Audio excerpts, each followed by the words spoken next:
ఈ మధ్య ఈ పాడైపోయిన ఎల్ఈడి బల్బ్స్ తోటి క్రాఫ్ట్స్ అనేవి చాలా వైరల్ అవుతున్నాయి కదండి. సో నాకు తెలిసి ఇప్పటి వరకు మీరు చూడనటువంటి ఐడియా అయితే ఈరోజు షేర్ చేస్తాను. ఫస్ట్ అయితే ఇలా క్యాప్ ఓపెన్ చేసుకుని back side glue gun apply చేసుకుని దానిపైన క్యాప్ పెట్టేసుకోవాలి.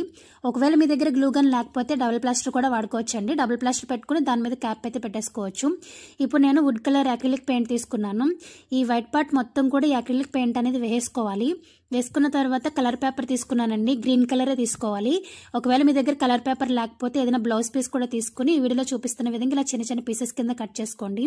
ఇప్పుడు క్యాప్ పైన గమ్ అప్లై చేసుకుని ఒక చిన్న రీఫిల్ తీసుకున్నా. మీ ఇష్టం సన్నగా ఉన్నది ఏదైనా తీసుకుని జస్ట్ ఆ పేపర్ మధ్యలో రీఫిల్ పెట్టి కొంచెం బెండ్ చేస్తే సరిపోతుందండి. మీకు ఇక్కడ స్లో మోషన్లోనే చూపిస్తున్నాను. ఇలా బెండ్ చేసి మొత్తం క్యాప్ చుట్టూ కూడా అంటించేసుకోవాలి. ఏమాత్రం గ్యాప్ లేకుండా. మొత్తం అంటించుకున్న తర్వాత గ్యాప్ ఉంటే ఆ గ్యాప్స్ కూడా ఫిల్ చేసుకోవాలి. అంతేనండి, పడేసే బల్బ్ తోటి చూసారు కదా, మంచి హోమ్ డెకోర్ అయితే రెడీ అయిపోయింది. ఒక ట్రీ లాగా రెడీ అయ్యింది. నచ్చితే కనుక లైక్ చేయండి. Thank you.